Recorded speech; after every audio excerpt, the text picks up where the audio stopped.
Mudik masih menjadi tradisi masyarakat Indonesia yang rutin dilakukan setiap tahunnya menjelang Idul Fitri. Saat mudik, secara serentak masyarakat dari berbagai wilayah di Indonesia akan bergerak untuk kembali ke kampung halamannya.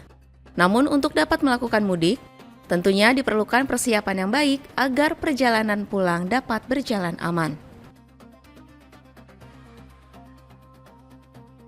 Sejauh ini sih udah 1 minggu sebelumnya udah persiapan dari pakaian. Tapi untuk tiket balik saya udah pesen 1 bulan sebelumnya karena kan itu war di tiket KAI.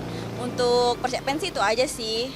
Persiapan mudik yang pasti kesehatan ya, kesehatan itu yang utama. Terus juga barang-barang prepare, jadi jangan pas malam takbiran langsung dipersiapin, tapi sebelum seminggu lah, kayak gitu. Itu sih palingan, soalnya kan perjalanan juga pakai mobil pribadi, jadi nggak ada kendala sih mengenai tiket dan sebagainya, kayak gitu. Kesehatan sih. Kebetulan pulang kampung ke Palembang, jadi yang perlu sangat diperhatikan itu kondisi mobil.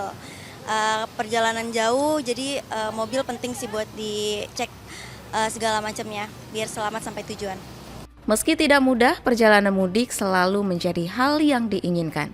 Terlebih untuk merasakan kembali kebersamaan dengan keluarga di kampung halaman. Yang paling dirindukan keluarga sama makanan kali ya. Kan aku kan asli Salatiga, jadi makannya pasti banyak banget yang dirinduin. Setiap pagi ada bubur atau semacam paru dan lain-lain.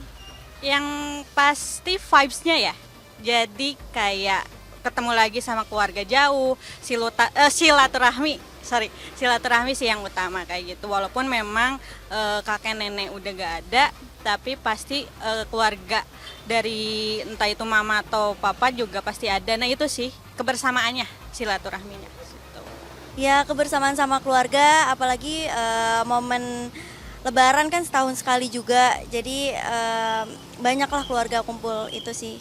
Di Indonesia sendiri, tradisi mudik selalu menarik bagi jutaan orang untuk kembali ke kampung halaman. Karena momen mudik tidak hanya sekedar perjalanan pulang, melainkan juga menjadi waktu yang istimewa untuk berkumpul bersama keluarga.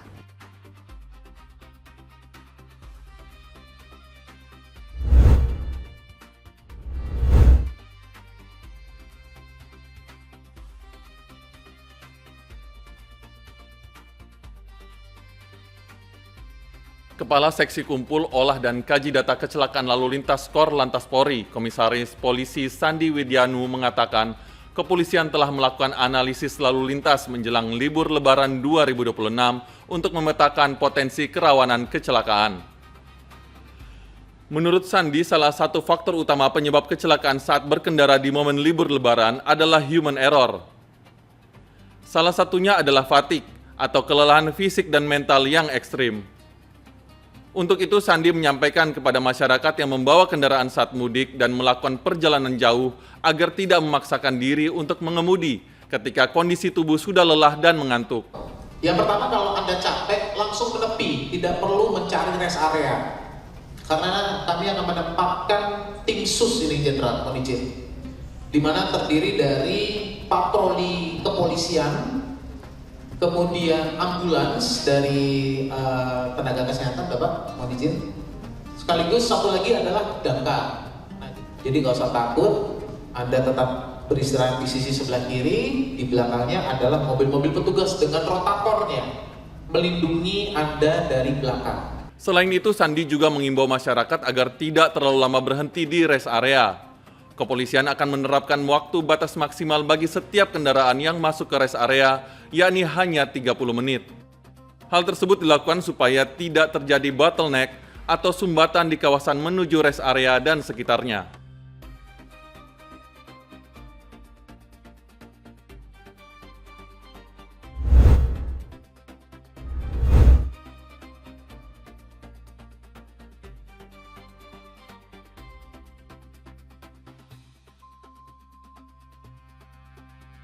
Ramadan Festival di kawasan Masjid Agung Bandung Selasa pekan ini diisi dengan demonstrasi teknik vertical rescue yang diperankan oleh para relawan. Demonstrasi ini menunjukkan teknik turun dari ketinggian dengan menggunakan tali atau upselling yang biasa digunakan dalam operasi penyelamatan di medan vertikal. Kegiatan ini menjadi bagian dari simulasi atau rencana pembersihan 2 menara ikon Masjid Agung Bandung yang akan dilakukan setelah bulan Ramadan. Dalam demonstrasi ini, para relawan aksi menunjukkan teknik penjangkauan dari titik lebih tinggi ke titik lebih rendah yang juga dapat dimanfaatkan untuk perawatan bangunan tinggi seperti menara masjid. Walaupun vertical rescue itu kemampuan spesialisasi khusus, itu tidak bisa dilakukan sembarang orang karena takut ada cedera atau kecelakaan yang bisa terjadi. Jadi baiknya untuk melakukan hal seperti ini harus memiliki dulu kemampuan dasar. Dan kalau misalkan untuk pekerjaan itu berbeda, ada lagi standarisasi khususnya. Jadi tidak sembarang orang bisa melakukannya. Dengan adanya showcase atau pertunjukan live di sini bisa diketahui oleh masyarakat bahwa Masjid Agung terus berkembang, ya, terus melibatkan setiap stakeholder yang ingin bekerja sama dalam rangka ini simulasi pembersihan menara setelah Ramadan. Pengelola Masjid Agung Bandung juga mengaku terbuka untuk bekerja sama dengan berbagai pihak, baik instansi maupun lembaga, guna mendukung pemeliharaan dan pembersihan menara Masjid Agung Bandung yang berkelanjutan. Aksi ini juga diharapkan menjadi edukasi bagi masyarakat, sekaligus simulasi teknis sebelum pembersihan menara Masjid Agung dilakukan.